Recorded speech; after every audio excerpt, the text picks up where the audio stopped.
Halo semua kawan Insight Hindu. Beruntung sekali pada kesempatan kali ini kita kehadiran tamu istimewa, yaitu tokoh pemuda Hindu di Provinsi NTB. Siapakah beliau? Yuk simak profilnya berikut.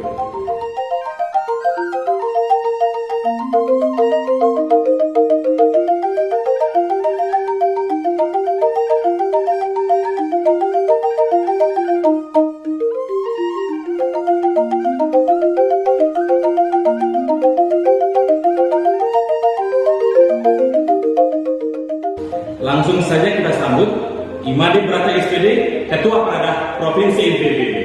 Om Swastiastu. Om Swastiastu. Beli Brata ya, bisa saya panggil Beli Brata ya, ya. Santai. Nah, gimana kabar Beli? Kabar kebetulan baik hari ini, tapi hari minggu kemarin ya kita lembur lah, tau lah gimana anak muda kan. Oh siap, banyak tokoh pemuda banyak kesibukannya ya. Ya lumayan. Oke, Beli langsung saja. Jadi sebenarnya sih ini kita adakan sesi Q&A ya. Ada beberapa pertanyaan yang sudah masuk ke redaksi dari tim Insight Hindu. Nah, Beli bisa nggak dijelaskan, teman-teman kan ada beberapa nih generasi muda Hindu kita yang di NTB khususnya belum tahu apa namanya Pradah. Nah, mungkin bisa dijelaskan apa sih Pradah itu? Baiklah, kalau Pradah kepanjangan itu adalah Perhimpunan Pemuda Hindu Indonesia. Nah, kebetulan saya sebagai pimpinan di provinsi Pradah di NTB baru aktif dari 2014 sampai 2021. Jadi Pradah itu sempat vakum selama 13 tahun. Oh, lumayan lama ya. Ya. Dan pelopor juga untuk mengaktifkan Pradah itu salah satunya BWD, itu mantan ketua DKM HDI dan mantan PP juga di pusat. Jadi Pradah sekarang sudah terbentuk di kabupaten kota, salah satunya Kota Mataram, Lombok Barat, Lombok Tengah, Lombok Utara, KSB, Sumbawa Besar. Oh, KSB ini Kabupaten Sumbawa Barat. Ya. Okay. KSB-nya Kabupaten Sumbawa Barat, dan itu baru terbentuk selama 2 tahun kemarin kepengurusan. Yang KSB. Yang KSB. Sekarang kita lagi ada kegiatan Lokesabe. Itu kegiatan di mana pemilihan ketua DPP Pradah Provinsi. Jadi saya hanya tinggal menghitung hari jadinya ini untuk masa penjabatan saya. Oke. Mengenai Pradah ini, ada beberapa pertanyaan dari teman-teman kita, netizen kita.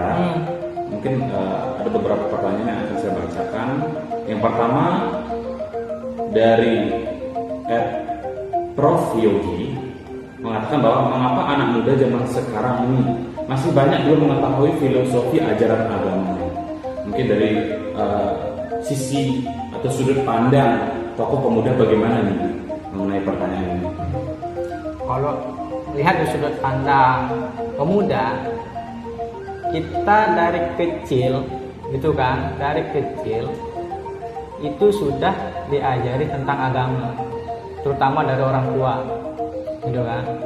Jadi apapun pelajaran yang kita alami dari kecil hingga dewasa pasti memerlukan proses gitu kan, belajar sembahyang gitu kan, trisandie gitu kan. Dan tidak lepas juga dari tatwe susilenya dan upacaranya, di mana satu kesatuan ini tidak bisa dilepaskan. Dari kecil kita sudah diajari berproses bagaimana sembahyang gitu kan. Kita mempunyai kepercayaan susile kebaikan, di mana kita selalu berbuat baik di sana itu. Dan upacara dari kecil kita masih kandungan juga diupacarai, sampai kita besar, sampai kita meninggal kita tetap diupacarai. Jadi kita lihat generasi muda sekarang harus banyak-banyak belajar dan banyak-banyak bertanya agar tantangan di luar itu bisa dijawab gitu. Berarti 3 hal ini yang menjadi dasar ya, tatwa, susila, upacara. Ya. Nah, ada pertanyaan dari satu nih. Bagaimana seharusnya generasi muda Hindu bertindak agar mampu bijak bersosial media? Jadi anak-anak muda kita kan beberapa mudah tersinggung dalam beberapa kali komentar atau ada postingan yang sedikit menyudut perasaannya begitu. Kira-kira bagaimana caranya agar bijak bersosmed? Agar bijak bersosmed, saya sempat mendengar salah satu YouTube, jarimu harimaumu, gitu kan? Dimana ketika kita mengetik, hati-hati. Gitu. Sekarang undang-undang ITE kebanyakan kenanya di sosial media. Jadi untuk tadi pertanyaannya itu, kita perlu bisa mengendalikan diri. Ada 3 konsepnya tuh, dari pikiran, perkataan, perbuatan.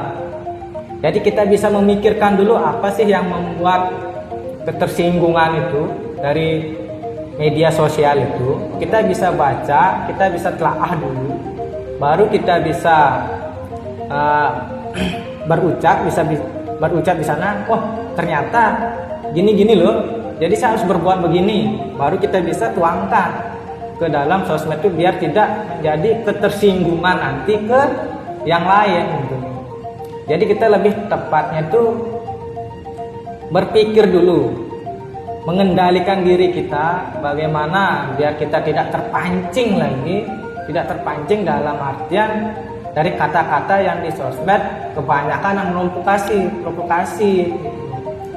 Nah, biar generasi muda kita tidak gampang tersulut emosi amarahnya dia melalui jejaring sosial.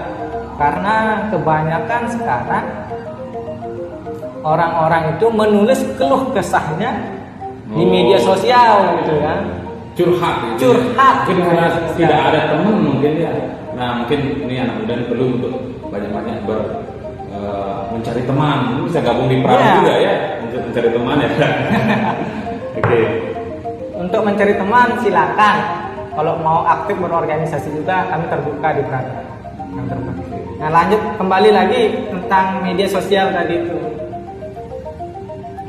Kembali seperti yang saya katakan tadi, kita harus bisa mengendalikan diri kita. Salah satunya dengan cara berpuasa, di mana kita bisa mengendalikan amarah kita, perbuatan kita, pikiran kita.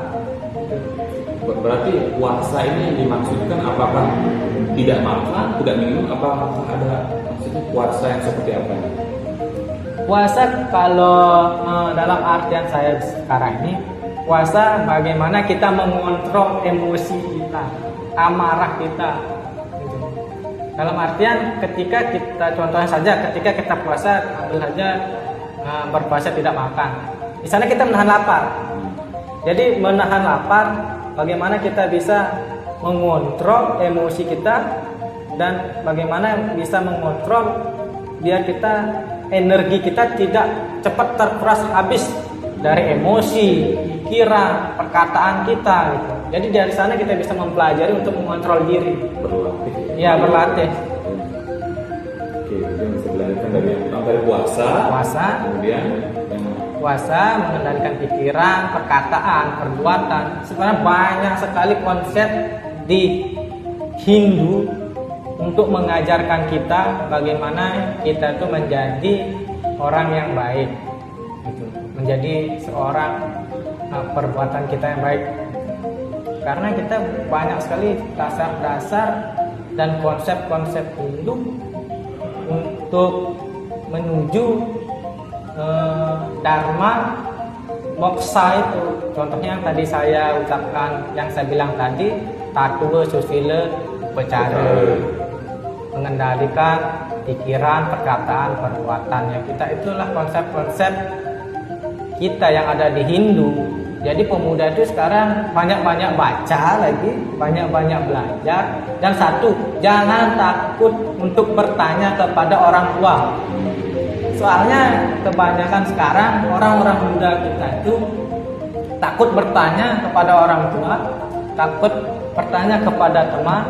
Karena kenapa? Takut dibully. Oh maaf, dan kata yang masa Takut dibully ya? Iya, masa kamu nggak Oke. tahu sih tentang begini-begini, gitu kan?